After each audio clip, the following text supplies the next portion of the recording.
नाम गोड पुरे गोड सकळही रसना येरा रसना विठे घेता घोट अधिक हे अनिक रसे मरण गाठी अनिक रसे मरण गाठी येणे तुटी संसारी रसना येरा रसना विठे घेता घोट अधिक हे तुका म्हणे आहार झाला तुका म्हणे आहार झाला हा विठ्ठल आम्हासी रसना येरा रसना विटे घेता घोट अधिक पांडुरंगा करू प्रथम नमन पांडुरंगा करू प्रथम नमन दुसरे चरण संतांच्या त्यांच्या कृपा प्रसादाने कथेचा विस्तारू बाबाजी सद्गुरु दास तुका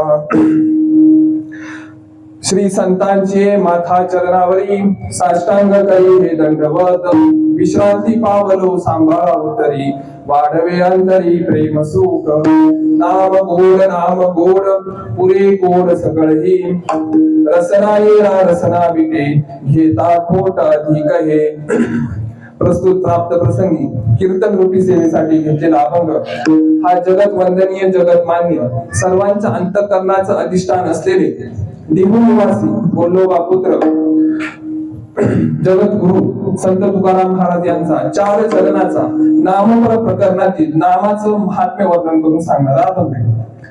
आजचा अभंगाचा सरळ भावार्थ सांगण्यापूर्वी प्रस्तावना द्यायची ती अशी की आज निर्विघ्न साई मंदिराचा 16वा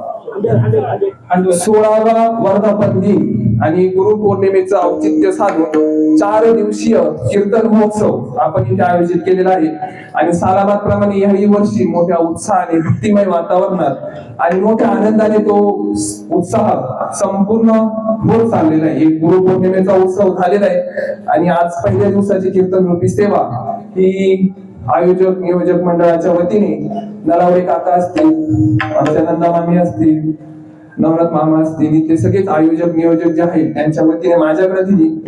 आता माझं तर काय तसं स्वास्थ्य बरोबर नाही वारीहून आल्यामुळे जरा तब्येत बिघडलेली आहे पण साईबाबा करून घेतील एवढे मात्र विश्वास आहे निष्ठा आहे त्यांच्यावरती का ते करून घेतील. आजचा अभंग त्याचा सरळ भावार्थ तो असा की नाम गोड पुरे गोड सकळही रसना येरा रसना विटे घेता घोट अधिक आहे. म्हणजे काय तर नाम कसं आहे तर नाम गोड आहे नामाची चव कशी आहे तर नामाची चव गोड आहे. आता तुम्ही इथे अनेक नामधारक बसले असतील किंवा अनेक साईबाबांचे भक्त बसले असतील ते त्यांचं नामचिंतन करत असतील म्हणजे नामस्मरण करत असतील त्यांना जर आपण विचारलं की नामाची चव कशी ते कशी सांगतील गोडच सांगतील. ज्यांनी चव घेतली ते गोडच सांगतील. आता नामाचं महात्म्य वर्णन करून सांगायचे आणि सांगतात कोणी आपल्याला तुकोबराय सांगतात. तुकोबराय जर सांगत असतील आता तुकोबरायांनाच का विचारायचं आणि तुकोबरायांनीच का सांगितलं. आता मी सांगितलं तुम्ही ऐकाल का तुम्ही नाही ऐकणार पण तुकोबरायांनी सांगितलं तुम्ही ऐकतात का नाही. आतापर्यंत 350 वर्ष होऊन गेली लोक अजूनही त्यांचं ऐकतात का नाही. आता त्यांचं काय ऐकायचं त्यांना अनुभव आहे. तुका मी सांगे माझा अनुभव आहे अंगी म्हणजे काय तर मला अनुभव आहे की मी ती नामाची चव पाहिलेली अजूनही तुकोबराय उदाहरण देतात आम्ही नामाचे धारक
सांगणार कोणी तर तुकोबा आहेत आणि तुकोबा काय म्हणतो ते स्वतः आम्ही नामाचे धारक स्वतः ते नाम धारक आहेत म्हणजे त्यांनी नाम घेऊन पाहिलेले नामाची चव ओळखलेली तेव्हा ते आपल्याला त्यांचा अनुभव सांगतात की नाम कसं आहे गोड आहे.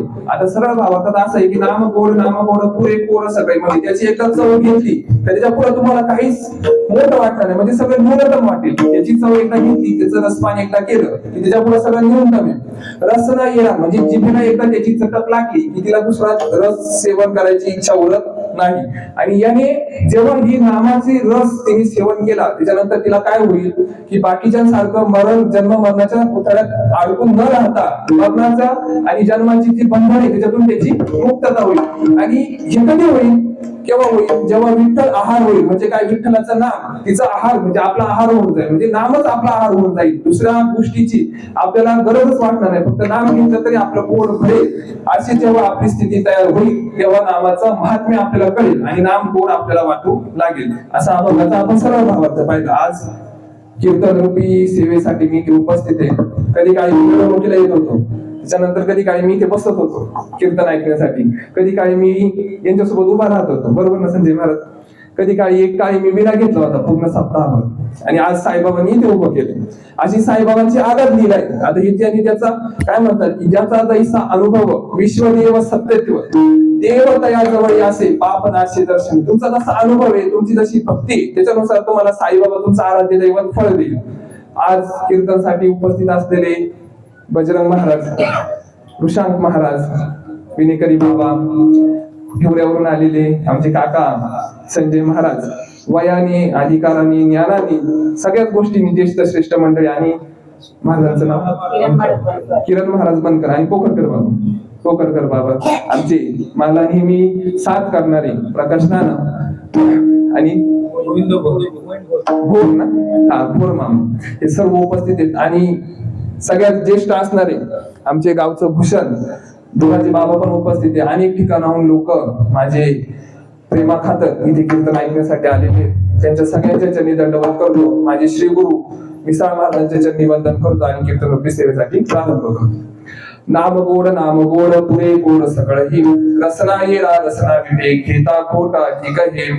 नाम गोडे कीर्तनाची परंपरा अशी वारकरी संप्रदायाच्या दंडकानुसार पहिला दिवस हा मंगलकारक असावा म्हणजे मंगल प्रदान करणारा असावं. म्हणजे जर पहिल्या दिवशी मंगल झालं तर पुढचे दिवस मंगलकारकच घडतात. आता मंगल काय जर विचार केलं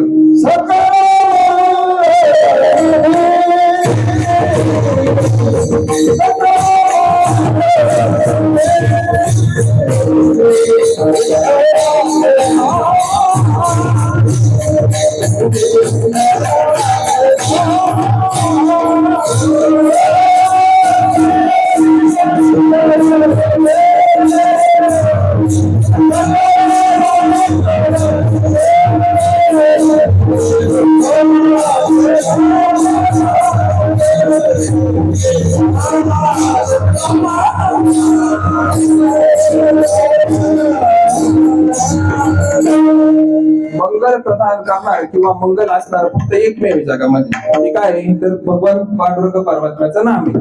सकळ मंगळ निधी श्री विठ्ठलाचे नाम आधी. म्हणून सगळ्यात आधी काय करायचं तर श्री विठ्ठलाच्या नामस्मरणाने आपला दिवस चालू करायचा. आपला सप्ताहाचा दिवस पहिला नामचिंतनाने चालू होतो. वारकरी संप्रदायाचा दंडक पण असा आहे की पहिला दिवस नामपर प्रकरणातीलच असावा, म्हणून आजचा अभंग नामपर प्रकरणातील घेतलेला आहे. आता नामपर प्रकरणातील हा अभंग हा मंगल प्रदान करणार आहे. तुकोबाराय काय म्हणतात की भगवान पांडुरंग परमात्म्याचं नाम मंगलकारक आहे. आता मंगलकारक आहे हे तुकोबाराय सांगतात, त्यांच्या जीवनात अमंगल असं काय होतं का? पण त्यांनी का सांगितलं आपल्याला? अमंगल घडण्याचं कारण आपल्या जीवनात सगळं मंगल आहे का? मी जर तुम्हाला आता विचारलं की तुम्ही सुखी समाधानी आहात का, तुम्ही म्हणाल आहात, पण कुठेतरी एक प्रश्नचिन्ह तुमच्या मनात उपस्थित असेल की मी खरंच सुखी आहे का? काही ना काहीतरी दुःख, काही ना काहीतरी शंका कुशंका आपल्या मनात जागृत होतात. आता मग अमंगल घडण्याचं कारण ज्ञानोबराय असं सांगतात, ज्ञानोबराय ज्ञानेश्वर असं सांगतात की अमंगल घडण्याचं कारण असं आहे की आपल्या जीवनामध्ये अज्ञान, प्रमाद आणि प्राक्तन या 3 प्रकारच्या गोष्टी आपल्या जीवनात उपस्थित असतात. आता अज्ञान, प्रमाद आणि प्राक्तन याचा अर्थ काय मी तुम्हाला सांगतो. तुकोबारायांच्या जीवनात अज्ञान उपस्थित नव्हतं, त्याचं कारण सांगतो. जर ते अज्ञान असतं तर नामयाचा तुका म्हणजे नामदेवरायांचे अवतारी पुरुष हे तुकोबाराय आहेत. पहिला प्रल्हाद, अंगद, उद्धव, मग नामदेवराय आणि मग तुकोबाराय. असं जर अभंगाचं जर आपण संगती लावली तुकोबारायांच्या अवताराची, तर मग तुकोबारायांची जर असं असेल तर नामदेवरायांच्या अवतारी पुरुष जर तुकोबाराय असतील तर त्यांच्या जीवनात अज्ञान उपस्थित नसेल. बरोबर? अज्ञान जर उपस्थित असतं तर तुकोबाराय असे म्हणले असते का वेदाचा अर्थ आम्हासी तो ठावा येरानी व्हावा फार माता. म्हणजे काय, लोकांनी वेद पाठ केले पण वेदाचा खरा अर्थ आम्हाला माहिती आहे की वेद काय सांगतात. जर त्यांना वेदाचा अर्थ माहित असेल, ज्यांनी जगनिर्मिती केली, जो जर वेद तुकोबारायांना माहित असेल त्याचा अर्थ, तर तुकोबारायांच्या जीवनात अज्ञान उपस्थित नसेल. आपल्या जीवनात अज्ञान उपस्थित आहे का? नक्कीच आहे. आपल्याला वेदाचा अर्थ माहिती आहे का? कोणालाच माहित नाही. आपल्याला हरिपाठाचा अर्थ माहित नसतो. वेद खूप लांबची गोष्ट आहे. अज्ञान झालं. आता प्रमाद. प्रमाद म्हणजे काय तर चुका. चुका म्हणजे काय तर आपण अनेक प्रकारच्या चुका करतो. आपण कळत नकळत आपल्या पूजेत चुका होतात, आपल्या उपासनेत चुका होतात, नामचिंतनात कोणत्याही प्रकारची गोष्ट करते तर कळत नकळत चुका घडतात. आणि त्याने काय होतं तर दोषयुक्त पूजा आपल्याकडून घडते. बरोबर आहे की नाही? मग ती जर चुका होत असतील तर तुकोबारायांच्या जीवनात चुका होतात का? नाही. ते अवतारी पुरुष आहेत. स्वतः त्यांनी उलट असं म्हणतात की जगाच्या चुका दुरुस्त करण्यासाठी त्यांनी अवतार घेतला. संसारी आसक्त माया मोहरत तापत्रय संतुष्ट झाले हे जीव ऐसिया पतितांचा करावया उद्धार धरावया अवतार तुम्हा जगी. म्हणजे काय, या जगात तापत्रयाने संतुष्ट असं सगळे संतुष्ट आहेत, पण कशाने? तापाने, म्हणजे वैतागलेले आहेत सगळे. त्यांचा उद्धार करण्यासाठी संत महात्मेचे पृथ्वी तलावर अवतार घेतात. मग असे जर असतील तर ते त्यांच्या जीवनात चुका करतील का? नाही करणार. म्हणल्यावरती प्रमाद त्यांच्या जीवनात उपस्थित नाही. पण आपल्या जीवनात प्रमाद उपस्थित आहे. आणि प्राक्तन म्हणजे काय तर प्रारब्ध. प्रारब्धानुसार जर तुकोबाराय इथे उपस्थित असतील तर प्रारब्ध जीवनात उपस्थित असेल तर प्रारब्धानुसार त्यांनी त्यांचा ध्येय ठेवला असता. आता तो संगती संतांच्या जीवनाची जर लावली तर तुकोबारायांनी काय केलं? सदेह वैकुंठ गमन केलं. त्यांनी त्यांच्या प्रारब्धानुसार ध्येय ठेवला का? आपण आपल्या प्रारब्धानुसार भोग, अनुकूल प्रतिकूल भोग भोगतो आणि आपण आपलं ध्येय ठेवून निजधामाला जातो. पण त्यांनी काय केलं? सदेह वैकुंठ गमन केलं. दुसऱ्या संतांचं उदाहरण घेऊन जराबाईने काय केलं? तिने तिला ध्येय ठेवला का नाही ठेवला? तिने मूर्तीमध्ये विग्रहामध्ये प्रविष्ट केला. अनेक संतांचं उदाहरण घ्या. नरहरी महाराजांनी पण काय केलं तर पांडुरंगाच्या मूर्तीत म्हणतात की नर आपला ध्येय विग्रह त्याच्यात प्रविष्ट केला. तर असं असेल तर मग संतांच्या जीवनात प्रारब्ध उपस्थित नसतं, पण आपल्या जीवनात प्रारब्ध उपस्थित असतं. म्हणून आपण अनेक प्रकारचे भोग, अनुकूल आणि प्रतिकूल भोग भोगतो आणि आपण आपल्या लोकांची यात्रा संपवतो. आता जर ह्या 3 गोष्टी आहेत तर ह्या 3 गोष्टी उपस्थित आहे म्हणजे आपल्या जीवनात अमंगल घडणारच आहे. पण अमंगलाला नाहीसं करायचं आणि मंगल प्रदान करणार काय आहे तर यांनी सांगितल्याप्रमाणे सकळ मंगळ निधी श्री विठ्ठलाचे नाम आधी. म्हणजे विठ्ठलाचं तुमचं जे इष्ट दैवत आहे, तुमचं जे आराध्य आहे, साईबाबा असतील, तुमचं कोणतंही इष्ट दैवत असेल त्याचं नामचिंतन, नामस्मरण हे सगळ्यात मंगलकारक आहे. आता दुसरा विचार जर करायचा झाला, नामच का घ्यायचं? आजचा नामाचा प्रकरणातील मग नामच का घ्यायचं? दुसरी पूजा अर्चा का नाही करायची ज्यांनी आपल्याला केवळ सुखापर्यंत किंवा परमात्मा प्राप्तीपर्यंत जाता येईल? त्याचं उदाहरण असं, शास्त्रानुसार असं सांगितलं जातं की 4 युग होऊन गेले, कृत, त्रेता, द्वापार आणि कलियुग. आता आपण कोणत्या युगात आहे? कलियुगात आहे. कृतयुगामध्ये असं सांगितलं जातं की भगवान पांडुरंग परमात्म्यापर्यंत पोहोचायचं किंवा केवळ सुखापर्यंत पोहोचायचं असेल तर एक साधन दिलं होतं तेव्हा. काय तर ध्यान करायचं. म्हणजे काय तर पहिले लोक ध्यानाला बसायचे. असे 1-2 तास नाही किंवा 15 मिनिटं नाही, वर्षानुवर्ष ते ध्यान चालायचं. ध्यान चाललं की त्यांना एक दिवस काय करायचे? पांडुरंग परमात्मा स्वतः उपस्थित राहून दर्शन द्यायचे. ज्याचे जे देव आहेत ते उपस्थित राहून दर्शन द्यायचे. आता ध्यान करण्यासाठी कोणती गोष्ट लागते? मन पवित्र लागतं आणि हृदयही पवित्र लागतं. आपलं हृदय पवित्र आहे का? आपण कीर्तनात बसलो तरी दुसऱ्याचाच विचार करत असतो. मी जरा तुम्हाला ध्यान लावायला सांगितलं, डोळे मिटा आणि ध्यान लावा. तुमच्यासमोर पांडुरंग परमात्म्याची मूर्ती उपस्थित राहील का? नाही राहणार. तुमच्या मनात दुसरंच काहीतरी येईल. मी कुलूप लावून आले का? मी आता घरी किती वाजता जाईल? पाऊस येईल का? मग पावसात भिजल का? हेच विचार येईल. पांडुरंग परमात्मा येईल का पुढं? नाही येणार. का? तर आपलं मन पवित्र नाहीये. हृदयात अंतःकरणामध्ये पांडुरंग परमात्म्याला स्थान पाहिजे. आपल्या हृदयामध्ये विकारांनी स्थान निर्माण केलेलं आहे. जर असं असेल तर आपण ध्यान लावू शकतो का? नाही लावू शकत. ध्यान लावू शकत नाही. ध्यानासाठी अत्यंत पवित्र मन आणि हृदय लागतं, तेव्हा आपण ध्यान करू शकतो आणि पांडुरंग परमात्म्याची आपण प्राप्ती करू शकतो. आता केवळ सुख आपण ध्यानाने लावू शकत नाही आणि पोचूही शकत नाही. जर असं असेल तर कृतयुगातलं साधन गेलो. आता त्रेतायुगामध्ये येऊ. त्रेतायुगामध्ये काय सांगितलं तर भगवान पांडुरंग परमात्म्यापर्यंत जर पोचायचे तर आपल्याला केवळ सुख प्राप्त करायचं असेल तर एक साधन सांगितलं. काय सांगितलं? यज्ञ करायचं. पूर्वीचे लोक तुम्ही ऐकलं असेल की पुत्रकामेष्टी यज्ञ केला, अश्वमेध यज्ञ केला, त्यांनी पांडुरंग देव हे व्हायचे, साक्षात प्रगट व्हायचे आणि आपल्याला दर्शन देऊन आपली इच्छा पूर्ण करायची. आता आपल्याला यज्ञ करायचं जर ठरवलं, आपण आता यज्ञ करायला सुरुवात करू. यज्ञाचे अनेक नियम आहेत, अधिकार आहेत. कोणता यज्ञ कोणी करावा याच्यासाठी सुद्धा शास्त्रात नियम आहेत. वाजपेयी यज्ञ हा कोणी करायचा असतो? त्याला ब्राह्मण देवच लागतात, म्हणजे त्यांचे जे कुलाने आणि वर्णाने ब्राह्मण आहेत त्यांनीच तो वाजपेयी यज्ञ करायचा असतो. क्षत्रियाने कोणता यज्ञ करायचा असतो? अश्वमेध नावाचा यज्ञ हा क्षत्रियाला करण्याचा अधिकार आहे. आपण दुसरा यज्ञ करू शकत नाही. आता जर असं असेल आणि त्याच्यात अजूनही एक नियम आहे, यज्ञासाठी ब्राह्मण देव लागतात. ब्राह्मण देव ही ब्राह्मण देवाच्या अधिकाराने परिपूर्ण पाहिजेत. आता परिपूर्ण का पाहिजे ते सांगतो. ब्राह्मण देवानी 3 दिवस जर संध्या केली नाही तर त्यांचा अधिकार लुप्त होतो, म्हणजे ते ब्राह्मण राहत नाही. 3 दिवस जर त्यांनी संध्या केली नाही तर ते ब्राह्मणच राहत नाही, म्हणजे त्यांचं कुल वर्ण नाहीच होतं. जर असं असेल तर आता आपण जे ब्राह्मण देव आणतो यज्ञासाठी, होम हवनासाठी, तर ते पूर्ण ब्राह्मण आहेत काही आपण पाहतो का? नाही. म्हणजे आता यज्ञ होईल का? यज्ञ होऊ शकत नाही. अजूनही एक उपचार मीमांसा ग्रंथ आहे, त्याच्यामध्ये असं सांगितलं जातं की यज्ञामध्ये आपण लाकडं टाकतो, माहितीये, आंब्याची आणतो, पवित्र झाडांची आपण लाकडं घेऊन येतो. ती लाकडं कधी तोडायची, कोणत्या नक्षत्रात तोडायची याच्यासाठी सुद्धा नियम आहे. आपण कधी तोडतो आणि कधी सरपणात असली लाकडं घेऊन येतो, आंब्याचं सरपणे आणा आणि होमात टाका असं नसतं. त्याला कोणत्या तरी नक्षत्रात ती तोडली पाहिजे, तेव्हा ती लाकडं घेऊन यायची आणि ती यज्ञात प्रविष्ट करायची. जर असं असेल तर आपण यज्ञ करू शकतो का? नाही करू शकत. आता दुसरं पण आहे, आता पुत्रकामेष्टी यज्ञ करायचा आहे. तो ब्रह्मचार्याने केला तर चालेल का? का चालणार नाही? ब्रह्मचार्याने केला तर चालेल का? नाही. ज्याला पुत्र हवाय, ज्याला संतान प्राप्ती पाहिजे, तो संसारिक पाहिजे, साधू संन्यासाने केला तर चालेल का? नाही. म्हणजे अधिकार संपन्न व्यक्ती पाहिजे. त्याच्यानंतर पुढचं सांगायचं जर झालं तर असं सांगितलं जातं, जर यज्ञ मला जर करायचा असेल तर माझ्या कुटुंबातील मी प्रधानी, म्हणजे मी प्रमुख पुरुष आहे, तर मी काय करायचं, माझ्या कुटुंबात जर 10 लोक असतील तर 10 लोकांचं पुढील 10 वर्ष पुरेल एवढा अन्नसाठा बाजूला काढायचा, सगळ्यांना पुरेल एवढा. आणि मग जो उरेल त्याच्यात संपूर्ण यज्ञ संपन्न झाला पाहिजे, एवढा अन्नसाठा माझ्याकडे उरला पाहिजे. आणि त्याच्यातही तुपाची धार अशी म्हणतात की हत्तीच्या सोंड एवढी लागली पाहिजे. आता ती गावठी तुपाची पाहिजे. आता गावठी तुपाची जर पाहिजे, आपल्याकडे गावठी गाई नाही, तो तूप अवेलेबलच नाही म्हणल्यावरती आपण करू शकतो का यज्ञ?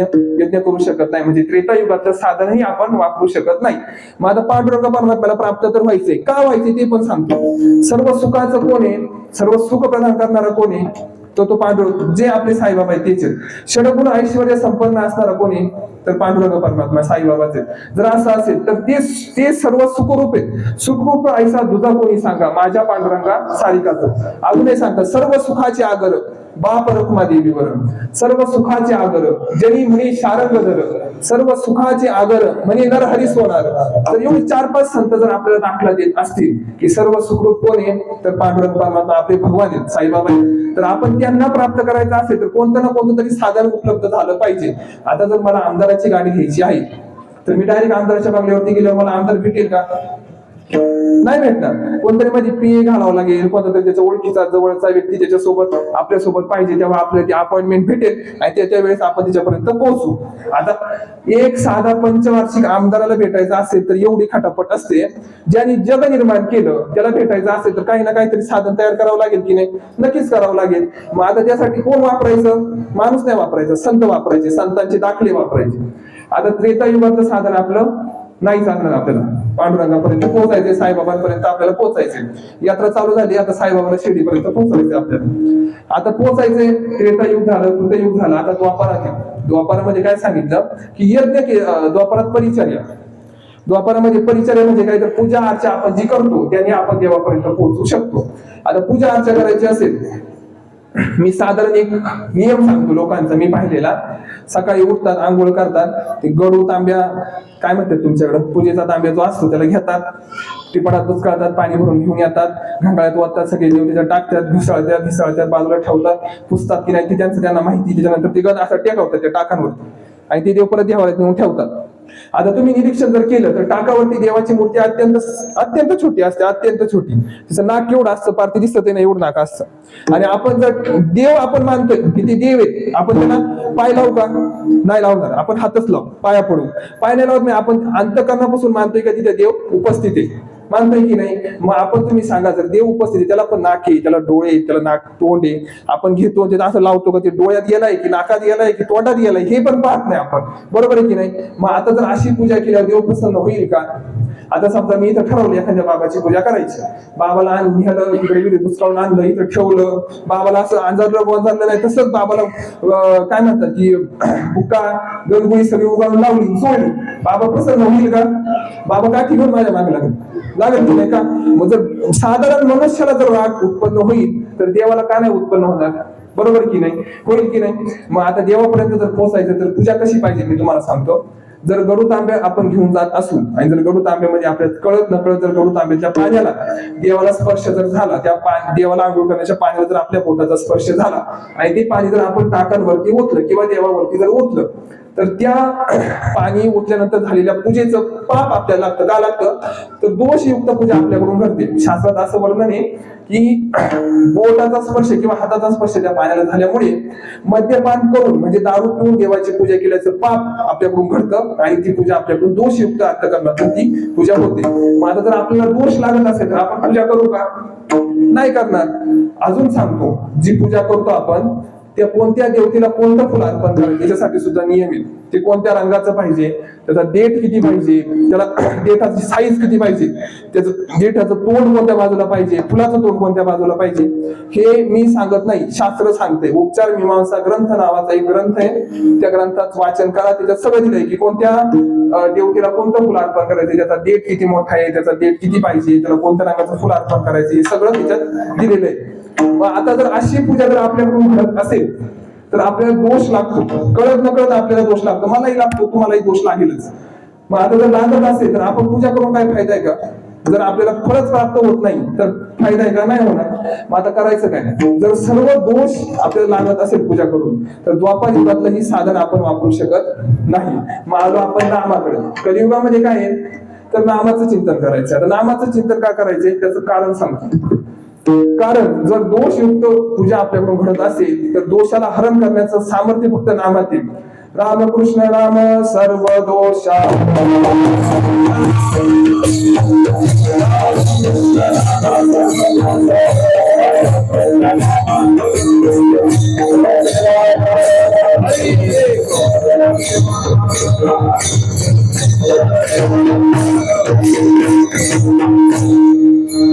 सर्व दोषांना निवारण करण्याचं सामर्थ्य हे फक्त रामकृष्ण नाम सर्व दोषाहरण. आपण रोज हरिपाठ म्हणतो तर हे दोषयुक्त अंतःकरण पूजा करायची नाही असं नाही, पण जे दोष निघून जाण्यासाठी आपल्याला काय करायचंय तर फक्त रामकृष्ण नामाचा उच्चार करायचा. आता रामकृष्ण नामाचा उच्चार जर करायचा तर आपण काय करायचं, सदा नाम घोष करो.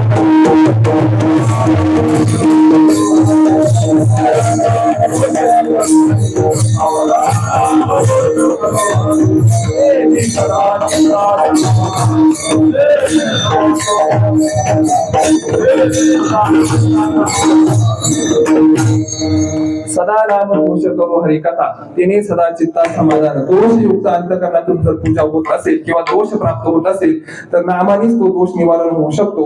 म्हणून काय करायचे तर नामाचं चिंतन करायचं. म्हणजे काय होईल तर सदा नाम घोष करो हरिकथा, समाधान भेटेल, चित्तालाही समाधान भेटेल आणि दोषयुक्त अंतःकरणातून केलेली पूजा ही आपल्याला फळच प्राप्त करून देईल, दोष किंवा पाप प्रदान करणार नाही. आता मग नामाचं चिंतन करायचे. आता नाम गोड आहे, मी सांगत नाही, नामदेवराय पण सांगतात नाम किती गोड आहे.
नाम किती गोड आहे. नामदेवराय काय म्हणतात की अमृताहूनही गोड नाम तुझे देवा.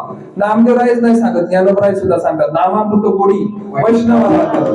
नामामृत गोडी म्हणजे नामाची त्या अमृतासारखी जी चव आहे त्याची गोडी वैष्णवाला लागलेली. मग आता जर असं असेल तर नक्कीच नाम गोड आहे. माझं नाम गोड आहे, नाम किती मोठं आहे आणि नामच काय घ्यायचं त्याचंही कारण आहे. आता पंचमहाभूतापासून देवाने पंचमहाभूत तयार केली. आता आपण पंचमहाभूतापासून आपला देह आहे. जर असं असेल तर आपण पंचमहाभूतातच विलीन होणार आहे. जर असं असेल तर नाम किती मोठे याचं मी उदाहरण सांगतो. पृथ्वी मोठी, पृथ्वीपेक्षा काय मोठं आहे? अग्नितत्व. अग्नितत्वापेक्षा काय मोठं आहे? जलतत्व. जलतत्वापेक्षा काय मोठं आहे? वायुतत्व. आणि वायुतत्वापेक्षा काय मोठं आहे? गगन. आणि गगनापेक्षा काय मोठं आहे? नाम. हरिपाठात ज्ञानोबराय काय सांगतात?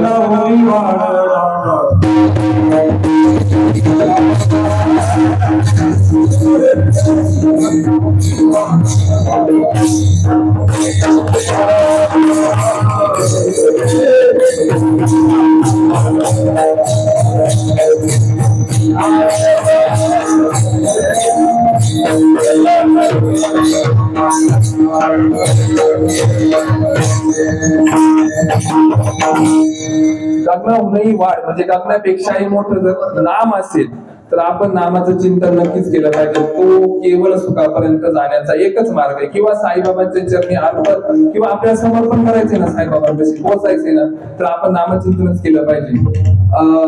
साई चरित्रामध्ये अध्याय क्रमांक 13 आणि ओवी क्रमांक 12 त्याच्यामध्ये असं वर्णन आहे की साई साई म्हणाल वाचे, साता समुद्रात करील निहाळे, या बोला ठेवील विश्वासे, निश्चित कल्याण पावेल कल्याण निश्चित. म्हणजे काय तर साई साई तुम्ही जर म्हणाल, तुमच्या अंतःकरणापासून तुम्ही जर म्हणाल तर तुम्हाला एक दिवस तरी तुम्हाला साईचरणी स्थान निर्माण करता येईल. साईबाबा एक दिवस आपल्याकडे बोलवतील.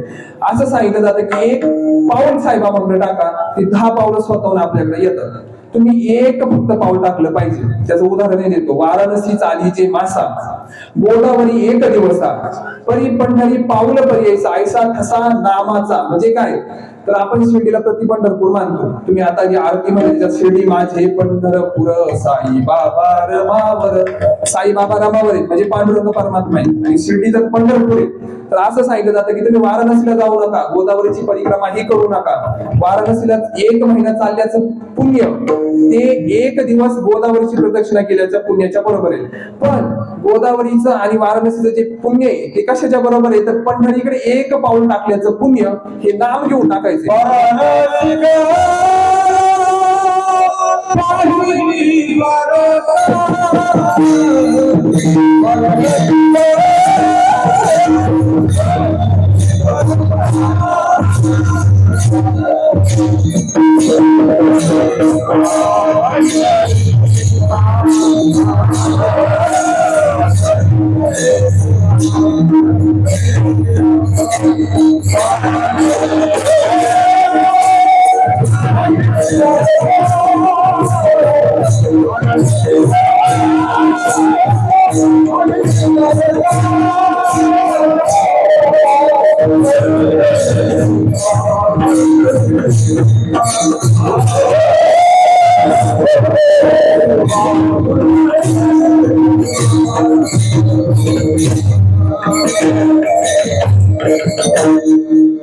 वा मस्तच.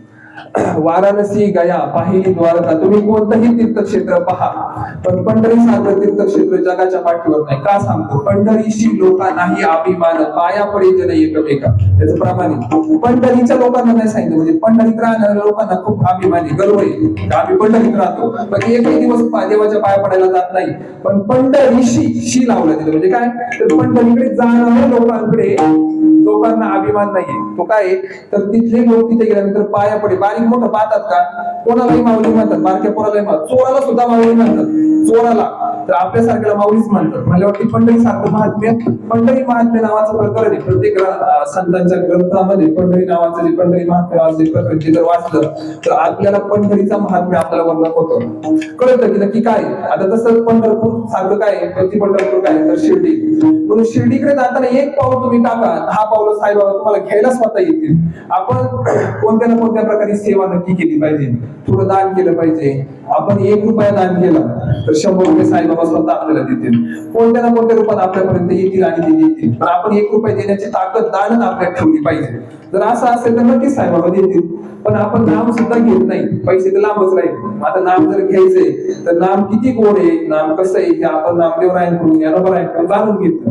आता नाम जर एवढं गोड आहे तर आपण काय घेत नाही त्याचं कारण सांगतो. एखाद्या व्यक्तीला जर साप चावला किंवा विष प्राशन जर केलं तर आपण त्याला गुळ खायला देतो. जर दिला तर तो काय करतो? गुळ खातो का आवडीने? नाही खात. तुम्ही पाहिले का कधी? तो गुळ नाही खात कधीच. तो थुंकतो गुळ, त्याला कडू लागतो तो गुळ. आणि जर कडुलिंबाचा पाला दिला तो ओरबाड तो कडुलिंबाचा पाला खातो. का खातो? त्याच्या रक्तामध्ये किंवा शरीरामध्ये विषाचं प्रमाण वाढलेलं आहे. रक्ताचं प्रमाण कमी आणि विषाचं प्रमाण जास्त झाले. त्याची जी नियंत्रण आहे, संरचना आहे ती सगळी बिघडलेली यंत्रणा जी आहे ती. आणि त्याच्यामुळे काय होतं तर त्याला कडू गोड लागतं आणि गोड काय लागतं? कडू लागतं. जर असं असेल तर नक्की त्याच्या तब्येतीमध्ये बिघाड झालेला आहे. बरोबर आहे की नाही?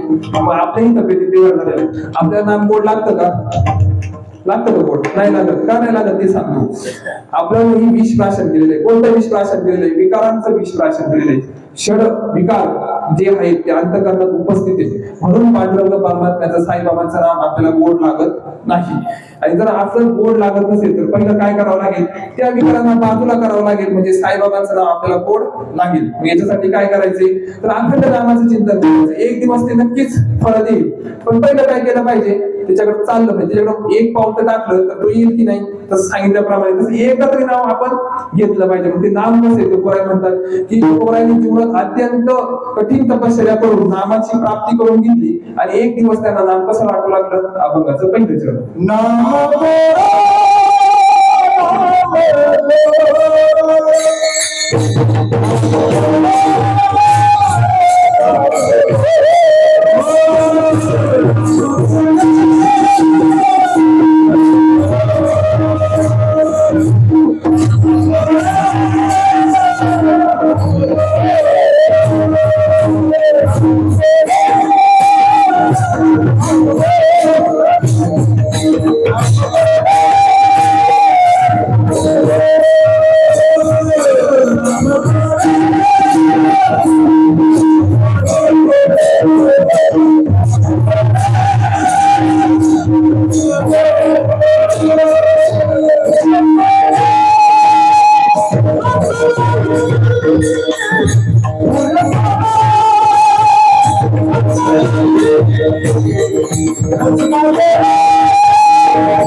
नाम गोड नाम गोड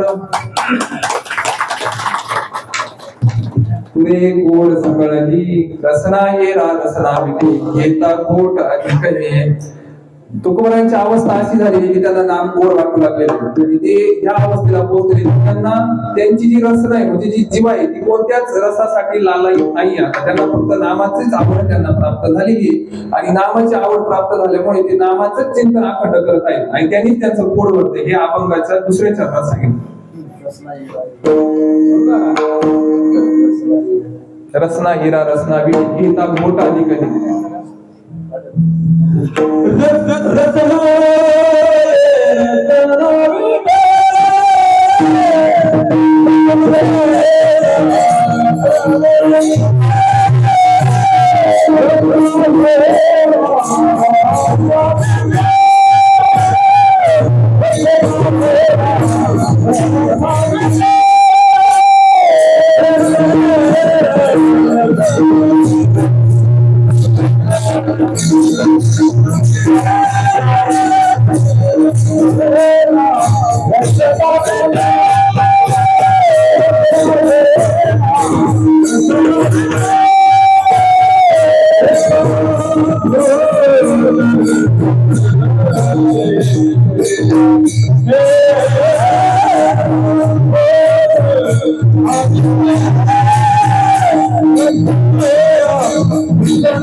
रसना येरा रसना विटे हे ता घोट अधिक हे. तुकोबारायांची जीवा फक्त आता कशाच रसपान करण्यासाठी लालायते, फक्त नामाचं रसपान करण्यासाठी लालायते. आता मला असं वाटतं की आपण सगळे नित्यनेम करत असू म्हणजे एक नामचिंतन करत असू 5 मिनिटं 10 मिनिटं साईबाबांचं नामचिंतन आपण करत असू. ज्याचे त्याचे तिथे विद्यार्थी 1 स्मरणिका 2 जपमाळी 4 जपमाळी 7 जपमाळी करत असू. मग मला तुम्ही सांगा 7 जपमाळी करता 1 जपमाळ करता मी 1 वर स्टॉप का होता तुम्ही म्हणजे ठेवून का देता.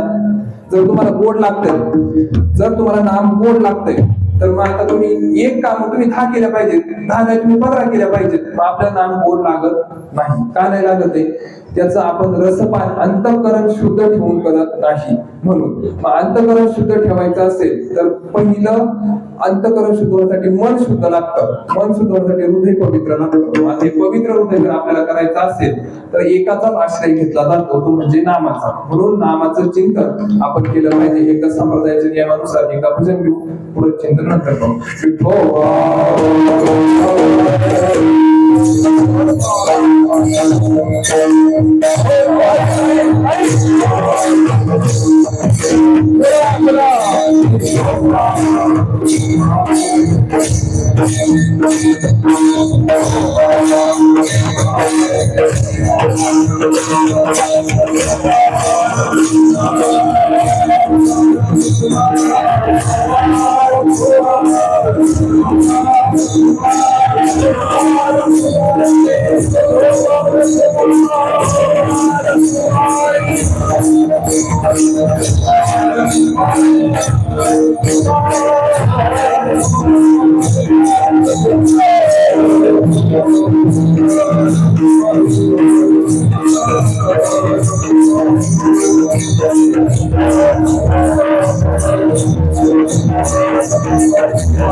नाम गोड पुरे गोड सकळही रसना येरा रसना विटे घेता घोट अधिक हे अनिक तसे मरण गाठी अनिक तसे मरण गाठी येणे तुटे संसारी रसना येरा रसना विटे घेता घोट अधिक हे तुकोबाराय काय म्हणतात की माझ्या रसाला स्वाद लागलेला आहे नामाचा. आता मी विठोबारात भजन घेतलं, मी पाहिलं लोक मुख्यासारखीच बसलेले. मी सांगतोय तोंडाने नाम घ्या, तुम्ही जर कीर्तनातच नाम घेत नाही तर माझं कीर्तनच व्यर्थ झाला. तुम्ही कीर्तनातच नाव घेत नाही, टाळी सुद्धा लोक वाजवणार. मी सांगितल्यानंतर लोक टाळी वाजवतात ते नामाचं कीर्तन करतात. तर साईबाबा तुम्हाला कसे प्रसन्न होतील? आपण साईबाबाकडे येतो, एक दिवस येतो, गुरुवारचं येतो, पाया पडतो, मला लॉटरी लागू दे, माझा बंगला होऊ दे, माझी पोरं कामाला लागू दे, पोराला 50,000 रुपये पगार असू दे. जर एवढं जर मागत असू आणि जर आपल्याकडून 50 वेळा जरी जर नामचिंतन जर होत नसेल तर साईबाबा कसे काय देतील तुम्हाला? काही एक पाव तरी टाका ना त्यांच्याकडे, तेव्हा साईबाबा काहीतरी तुम्हाला देतील ना. तुम्ही जर तयारच नाही टाकायला, मुख्यासारखे बसता, मला ते साईबाबा काय करतील? काहीच करू शकत नाही. आपण हातपाय हलवायला आपण सांगितलं पाहिजे, आपण केलं पाहिजे, हातपाय आपण हलवलं पाहिजे, तेव्हा देवापर्यंत आपण पोहोचू. आता अनेक तसे मरण गाठी, नामाचा महात्म्य एवढं वाढलं की नामाचं चिंतनाचं फळ त्यांना एवढं भेटलं की तुकोबाराय सदैव वैकुंठाला गेले, म्हणजे मरणाच्या दुथड्यातून ते निसटले. हेच आबाच्या तिसऱ्या चरणात सांगितलं. अनेक तसे मरण गाठी येणे तुटे संसारी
अनेक रसे मरण गाठी येणे तुटे संसारी, म्हणजे संसाराच्या बंधनातून मुक्त करण्याचं सामर्थ्य हे फक्त कशात आहे? तर नामचिंतनाचे. म्हणून नामचिंतन करा.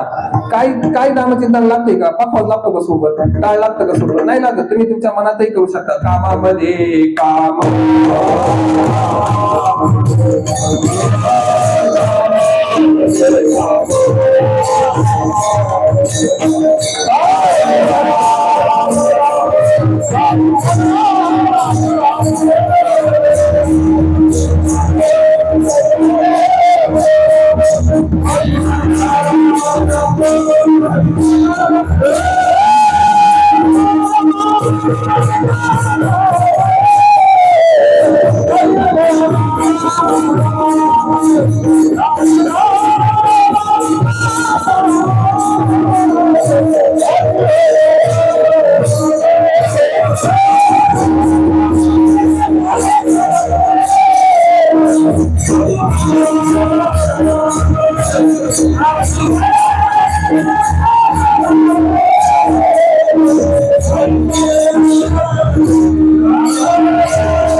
नामामध्ये काम काही म्हणा राम राम, पकवास टाळ दुसरं काय हार्मोनियम लागतोय का नाही, फक्त काम करताना म्हणायचंय. तुकोबराय बहिर दिशेला गेले तरी म्हणत होते नामाचं चिंतन बहिर दिशेला गेल्यानंतर, म्हणजे टॉयलेटला गेल्यानंतरही नामाचं चिंतन करते. म्हणजे त्यांना किती रसपान, त्याचा किती स्वाद त्यांनी चाकला हे त्याच्यावरून आपल्याला समजतं. मग जर असं झालं एक दिवस नामाचं महात्म्य एवढं त्यांच्या जीवनात उतरलं की त्यांचं काय झालं तर एक दिवस त्यांचा आहारच नाम झाले आबादाचं नव्हते. तुका म्हणे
Ah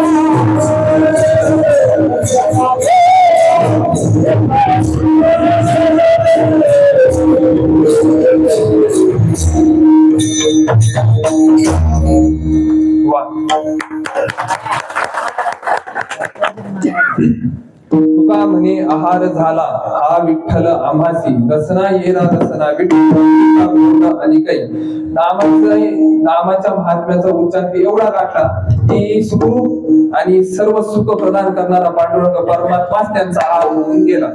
आता सुखरूप जर पांडुरंग परमात्मा मी जर तुम्हाला सांगितलं, तो जर एकदा प्रसन्न झाला, लक्ष्मी जयाची दासी म्हणजे कोण तर पांडुरंग परमात्मा, ज्यांच्या चरणाशी तिचं जी पाय दाबते ती लक्ष्मी जर पांडुरंगाची दासी असेल तर तो एकदा प्राप्त जर झाला तर आपल्याला काय सुखाची कमतरता राहील? नाही राहणार. आपण त्याला प्राप्त केलं पाहिजे, त्याचं भजन केलं पाहिजे, त्याचं चिंतन केलं पाहिजे. साईबाबांचं चिंतन केल्याशिवाय आपल्याला जर बोलवलं नाही तर आपण जेवायला तरी जातो का कोणाच्या घरी?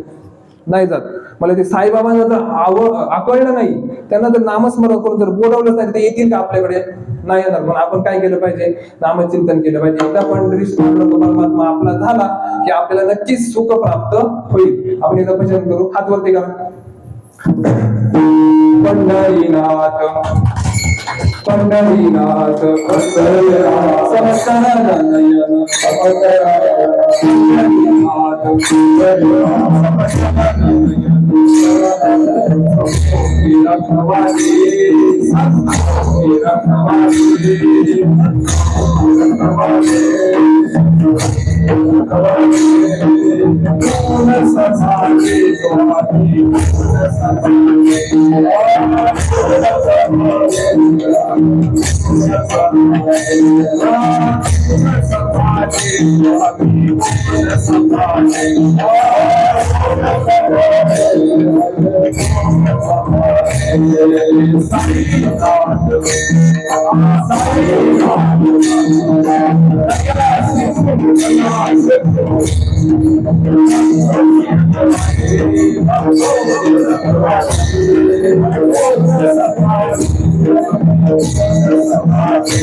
अर्थ कळला का?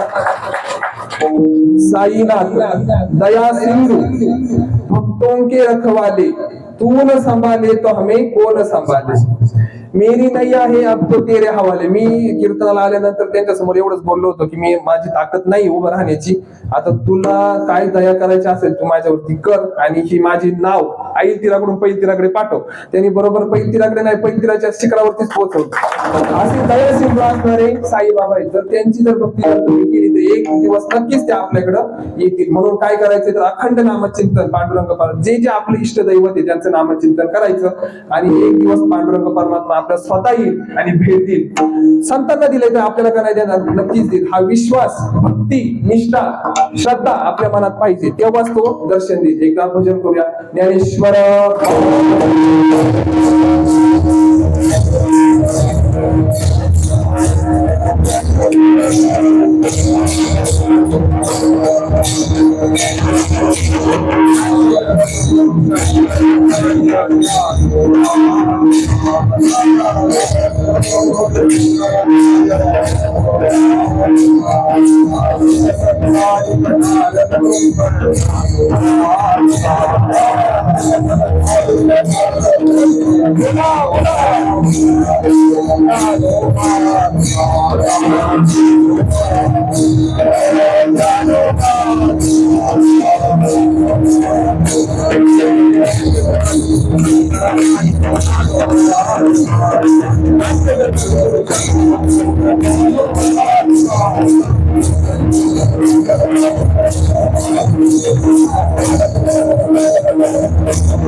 नाम गोड पुरे गोड सकळही रसना येरा रसना विटे घेता घोट अधिक हे आणि करसे मरण गाठी येणे तुले संसारी रसना येरा रसना विटे घेता घोट अधिक हे तुका म्हणे आहार झाला हा विठ्ठला भासी रसना येरा रसना विटे घेता घोट अधिक हे तुकोरांनी काय सांगितलं की नामाचं चिंतन करून मी पांडुरंग परमात्म्याची प्राप्ती केली. आपण कोणत्या ना कोणत्या प्रकारची सेवा करून साईबाबांची एक सेवा जरी केली तर साईबाबा आपल्याला प्राप्त होतील. ते नक्कीच दया करतील, ते दयानिधी आहेत, दया घाणे, दया सिंधू आहेत, ते नक्कीच कृपा करतील. पण आपण तिथपर्यंत पोहोचायचा प्रयत्न केला पाहिजे. संप्रदायाचा सांगितलं जातं की नामचिंतन करा, नामस्मरण करा, पंढरीची वारी करा, शिर्डी माझे पंढरपूर आपण जसं म्हणतो तशी शिर्डीची परिक्रमा करा, वारी करा. एक दिवस पांडुरंग आपल्याला वारीतच भेटेल. आता बरेच जण वारीहून आले असतील, त्यांना अनुभव आला असेल, ज्याचा जायचा अनुभव विश्वदेव सत्यत्वे. इथे अनेक लोक वारी दिसतात मला ते वारी करून आलेले. जर असं असेल तर नक्कीच साईबाबा आपल्याला दर्शन देतील. पण आपण तिथपर्यंत जाण्याचा प्रयत्न केला पाहिजे. म्हणून दुसरं काही कीर्तनातून नाही घेतलं तरी चालेल, पण काय करा, एकदा तरी दिवसातून उठल्यानंतर आजचा दिवस मला डोळ्यांनी पाहता येतोय, म्हणजे माझ्या देवाने काहीतरी कृपा केली म्हणून आजचा दिवस माझ्या डोळ्यांनी पाहतोय. लोक रात्री झटका येऊन मारतात, दुसरा दिवस पाहत नाही. आजचा दिवस मी पाहतोय, तो माझी भगवंताची कृपा आहे, साईबाबांनी मला दिलेली आहे. एकदा तरी साईबाबांच्या चरणाचं दर्शन घ्या, नामचिंतन करा. एक दिवस साईबाबा नक्कीच प्रसन्न होतील. एवढं घेऊन गेले तरी बस. नामचिंतन 1 तास नाही, तुम्हाला नाही भेटत वेळ कामात करा. कामामध्ये काम सांगितल्याप्रमाणे तुम्हाला नाही भेटत वेळ थोडं 5 मिनिटं करा, पण अंतःकरण भाव शुद्ध अंतःकरणातून करा. कोणताही प्रकारचा द्वेष, मन, मत्सर कोणाचाही ठेवू नका आणि नामचिंतन करा. एक दिवस पांडुरंग परमात्मा आपल्याला भेटेल. झालेली सेवा ही माझे श्री गुरु विकासानंदजी महाराज मिसाळ यांच्या चरणी अर्पण करतो. आता तुम्ही मला म्हणाल की त्यांची परंपरा अशी की हार घालून घेत नाही. आता ते ही जी सीमा आहे ही मांजरवाडीची सीमा येते किंवा खोडची सीमा येते. आता मला जेवण इथंच करायचं, मी गावाच्या बाहेर जेवायला जाऊ शकत नाही. पाणी इथलंच प्यायचंय. मग आमच्या ज्या गावात आपण राहतो त्या गावात हार घालून घ्यायला मुख आहे. बाहेरच्या गावात मी हार घालून घेत नाही. त्यांच्याप्रमाणेच मी कीर्तन करतो. त्यांनी जशी आम्हाला सांगितलंय, त्यांचं जसं सामर्थ्य ते पुरवतात तशी ती सेवा आमची करून घेतात. झालेली सेवा ही त्यांच्या चरणी अर्पण करतो. ज्येष्ठ श्रेष्ठ मंडळींनी मला इथे कीर्तनासाठी बोलवलं. नंदा मामी असतील, नलावडी काका असतील, माझा वर्गमित्र जो 1ली ते 12वी आम्ही एका बेंचवर बसलो होतो, तेजस, तो पण इथेच आहे. त्यांनी मला साथ केली, त्याच्याबद्दल त्यांचे आभार. माझी मेरी तो नैया है अब तो तेरे हवाले. मी तुमच्याकडे का म्हणत होतो तर माझी नैया तुम्ही पार केली. तुमच्या दोघांची मनापासून अंतःकरणापासून धन्यवाद. विनेकरी बाबा उपस्थित आहेत, लांबून हिवऱ्यावरनं फोडदवरनं माणसं उपस्थित आहेत, जातवाडी राजनी त्यांच्या चरणी दंडवत करतो. साईबाबांच्या चरणी अर्पण झालेली सेवा अर्पण करतो. बजरंग महाराज तुमचा मनापासून धन्यवाद.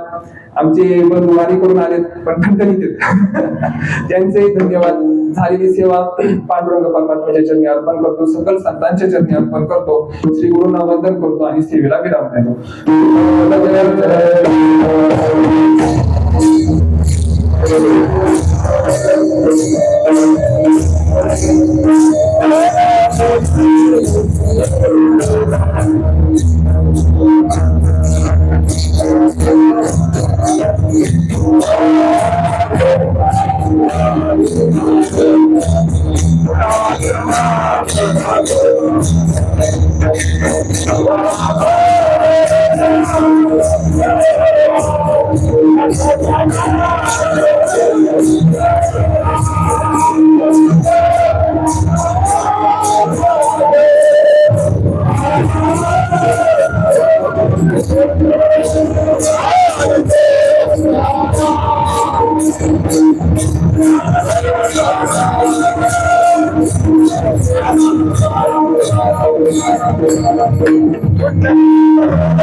ओम साईराम रामकृष्ण